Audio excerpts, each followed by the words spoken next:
It's always a sad day in the world when a South Park season comes to a close, but it really does hurt a little bit worse being on this once-a-year 10-episode block now. But with the end upon us, it is time to do a full season review.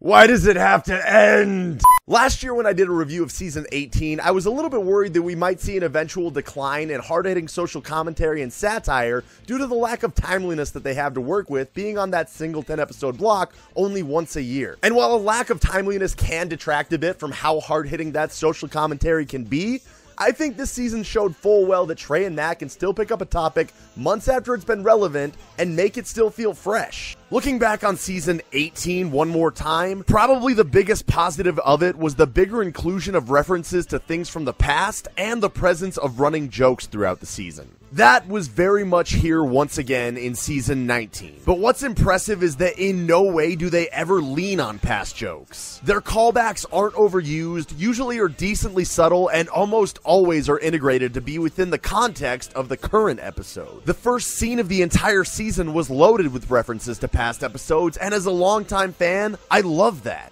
In my opinion, by having those callbacks, you can pull in your dedicated viewers who understand them just that much more, all while not being at all alienating to newer viewers. In Season 19, all of these positives were amplified in my opinion. While having essentially a 3-part episode to cap it all off is helpful, it's still incredibly impressive to blend together elements from different episodes that all seem totally unrelated at first into an effective and very inclusive finale. Anyway, let's go over a brief rundown of each individual episode.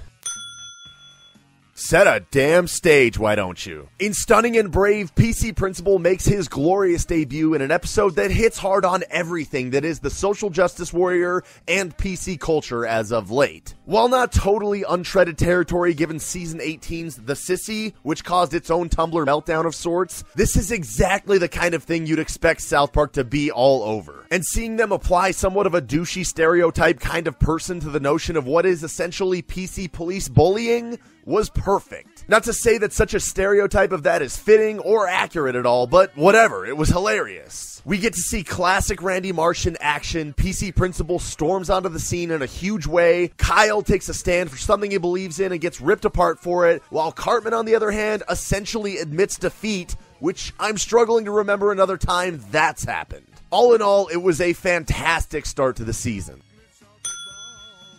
You knew Donald Trump had to be on the docket for this season, and taking the turn they did with immigration focusing on Canada was just perfect. As for which character would play the spin-off role of Trump, Mr. Garrison was essentially a no-brainer given how far he's gone in the past to fight for causes he believes in. The spiral out of control from there, the Canadians building a wall of their own, and the monologue from the Canadian girl's dad about letting the joke go on for too long, again, just perfect. In some sense, I could see logic in a mild criticism of this episode for being somewhat along the same lines as the Last of the Mohicans episode from a few years back, what with a similar premise of a neighboring country not wanting much to do with the United States. But being as on topic and timely as this one was with everything Donald Trump, I'd imagine most people didn't even slightly notice that similarity. Also, just let it be known that the Canadian ABCs was one of my single favorite things of the entire season.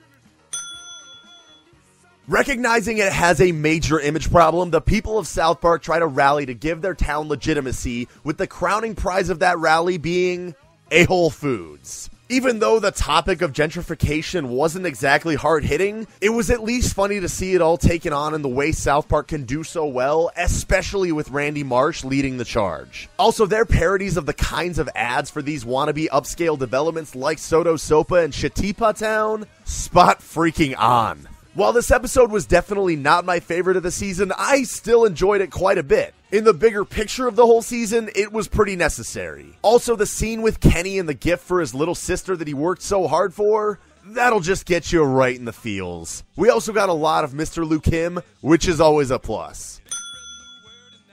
It's probably a really low number of people who are personally affected by both outspoken Yelp reviewers or even just Yelp in general with all their bullshit they pull on small businesses. So it seems that this episode was more to take a shot at people with an overinflated sense of self-worth who don't actually know jack shit about something, acting like they know jack shit about everything. And really, in the end, all they really cared about was feeling important. Seeing Cartman go full abuse of power Eric Cartman was refreshing after him being pretty tame early on this season. That and he was just a dick in various ways, mainly with the whole teeny bicicleta thing. The way Kyle summed up everyone toward the end with the line of, "Every person here thinks this is about them," was pretty much Yelp in a nutshell. Oh, and the Boogers and Cum song at the end was solid gold. Safe Space was one of the better episodes in my opinion. It came back heavily to the whole PC aspect of things, which was basically a main underlying theme of the whole season. But this episode was at least an evolution of the message from where it began. Butters gets stuck with the role of filtering out any negative social media comments for Cartman, which obviously proves to be a monumental task. All the while, Randy is continually getting harassed at Whole Foods to give $1 to end world hunger every time he shops there, which is a lot. Eventually, everybody wants to be protected from any kind of shaming to basically have the whole world be their safe space, until reality comes in and delivers some harsh truths. Again, one of my favorites on the season and a must-watch in my opinion. I'll be completely honest, I feel like there was some kind of reference I missed with this episode. Maybe to show the town of South Park as being more progressive and accepting a gay couple so openly? I'm not totally sure though. Either way, the Book of Love song in the middle was hilarious, if not actually kind of moving, and Cupid Cartman was a pretty awesome character in the small doses that we got. In the end, I laughed a lot at this episode. I'm not entirely sure why. It was a bit weird, but just kind of funny as one of those more random kinds of South Park episodes.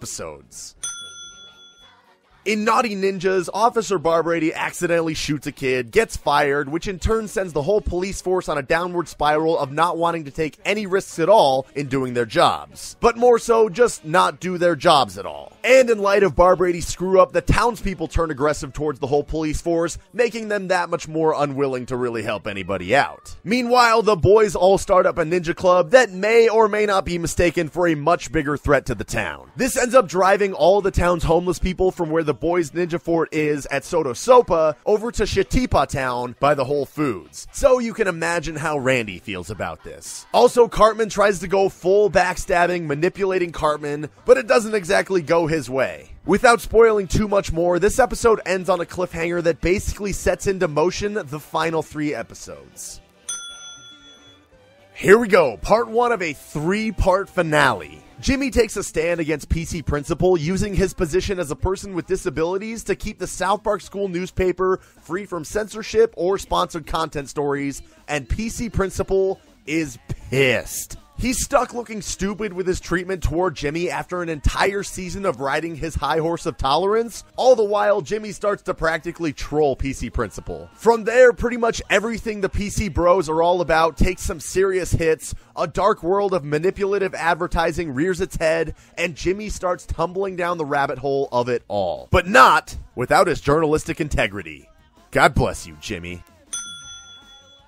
Starting off part 2 of the finale, PC Principal has issues with a few students at South Park Elementary, and now those students have gone missing. Gentrification is pricing out the normal citizens of South Park, and the trio of Mr. Garrison, Caitlyn Jenner, and Principal Victoria are on their way back to town to figure out just what the hell happened and if they can fix it. All the while, ads are apparently seemingly plotting to destroy us all, and as the episode progresses, so does everyone's hostility toward everyone else. Honestly, this whole episode, while still pretty good, seemed to largely be a setup episode for the season finale. We got a whole lot of hints as to how things were eventually unfolding within the bigger picture of the season, as well as a whole lot of new questions presented to carry into the grand finale of season 19.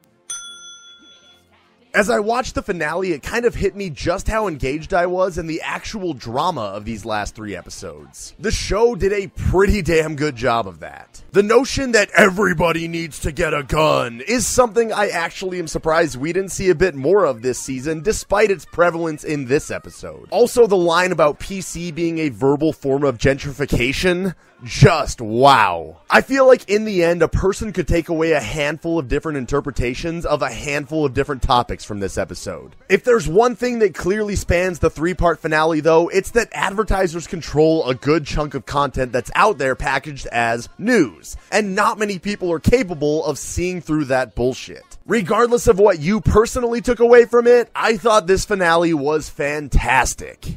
As I was doing the rest of this review, I noticed how many times I mentioned Randy Marsh's inclusion in an episode as if it was some kind of special occasion.